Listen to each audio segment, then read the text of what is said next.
একটা সময় তোমার মনে আছে কিনা জানি না, আমার বাড়ির ছাদে একটা অ্যানুয়াল প্রোগ্রাম করতাম।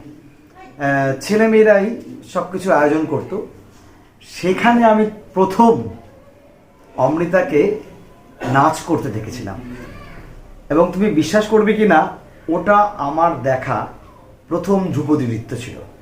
তখন তুমি ছোট, অনেকটাই ছোট।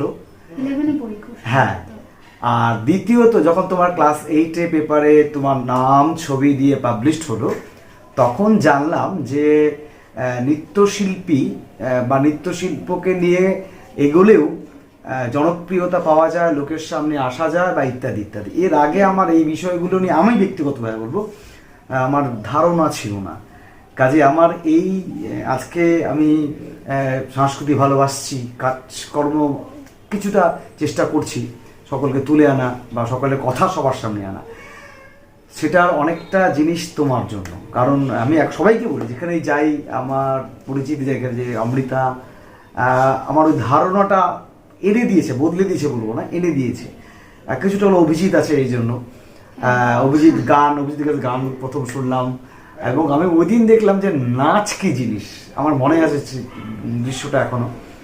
আর নিউজ পেপারে যখন তোমার নামটা দেখলাম প্রথম, এবং সব খুব ভালো লাগছিল যে আমরা যখন জানি যে নিউজ পেপার কাদের নাম উঠতো, যেটা school, government girls, central girls, সদর গার্লস, যে টপার, মানে পড়াশোনায় টপার হয়, মাধ্যমিক, উচ্চ মাধ্যমিক টপার, সেখানে একটা মেয়ে ডান্স পারফর্ম করে উত্তরবঙ্গের একটা বড় জায়গা ছিল তোমার ছবিটার আনন্দবাজারে। আমি উত্তরবঙ্গটা মেন দেখেছিলাম, সেটা দেখে আমি অভিভূত হয়ে গেছিলাম। সেই জার্নি শুরু, একটার পর একটা ধাপ অতিক্রম করতে করতে করতে করতে আজ ডক্টর অমৃতা সেনগুপ্ত দত্ত। তুমি যতই ডক্টরটাকে যেভাবেই দেখো, আমি শ্রদ্ধা ভক্তি অবশ্যই জানো কতটা পরিশ্রম, কতটা ডেডিকেশন, কতটা আত্মত্যাগ এর পেছনে ছিল। আজকের দিনে তোমার 3টে বই পাবলিশড।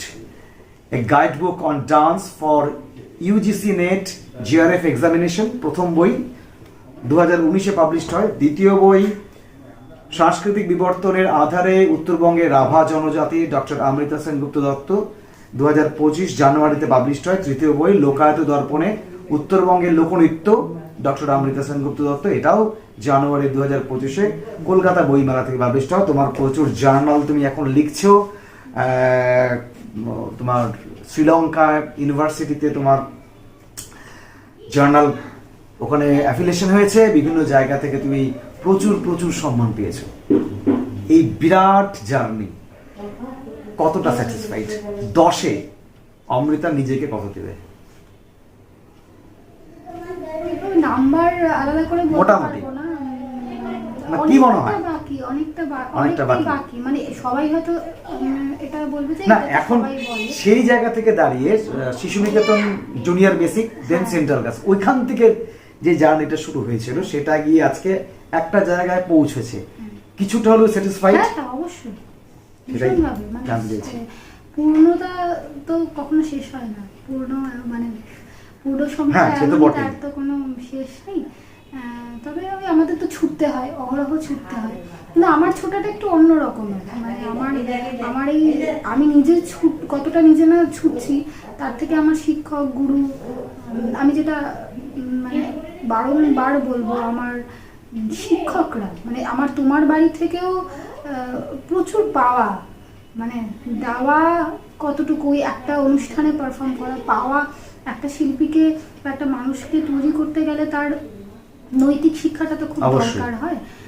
সেটা আমাকে যদি প্রথমে, মানে বাবা মার পরেই বলতে হয়, আমার স্কুল টাইমটা তো, মানে স্কুল যে জীবনে যে আমি কি পেয়েছি প্রত্যেক শিক্ষক শিক্ষিকার কাছ থেকে, মানে আমি ভীষণভাবে আদুরে স্কুল থেকে বেরিয়েছি, এবং স্কুল যেটা আমাকে কি দিয়েছে সেটা আমার কোনোদিনও ভোলার না। মানে আমি আজকে যেইটুকু পথ আসতে পারলাম, স্কুলের ভূমিকা বিরাট, অনেকটা।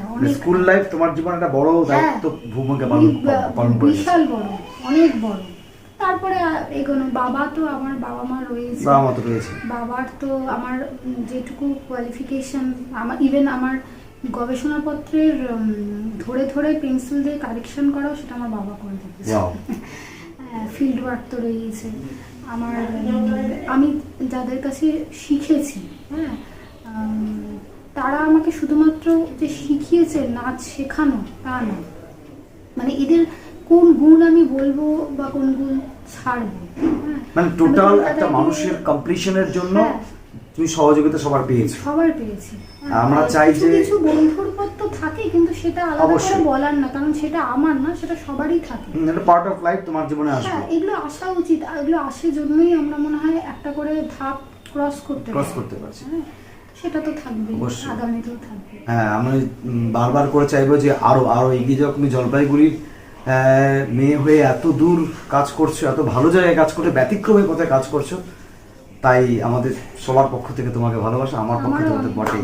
আমারও অনেক ধন্যবাদ। তার কারণ হচ্ছে শুধুমাত্র মানে এইটুকু পথ না, আমার এটা সবসময় ইচ্ছে, এটা অন ক্যামেরা না, আমি এটা অফ ক্যামেরাও ভীষণভাবে সবসময়, আমি খুব যে ঈশ্বর বিশ্বাসী সেটা নই, ভীষণভাবে যে ঈশ্বর বিশ্বাসী কিন্তু সেটা খুব সীমিত আকারে। কিন্তু আমি এটা সবসময় বলি যে আমি যেন মানে যদি আমি আগামীতেও ওপরে উঠতে পারি, এবং পাটা যেন মাটির সাথে থাকে। হ্যাঁ, অবশ্যই থাকবে, কারণ আমরা তোমাকে যতটুকু চিনি, মানুষের কথাই তো শেষ, মানে মানুষ চলে যায়, কথা থেকে যায়। ঠিক। হ্যাঁ, তো সেটা যেন, সেই কথাটা যেন থেকে যায়, এইটুকু। বাকি তো সব কাগজের ব্যাপার, সেইটুকু যেন নিয়ে যেতে পারি। Thank you.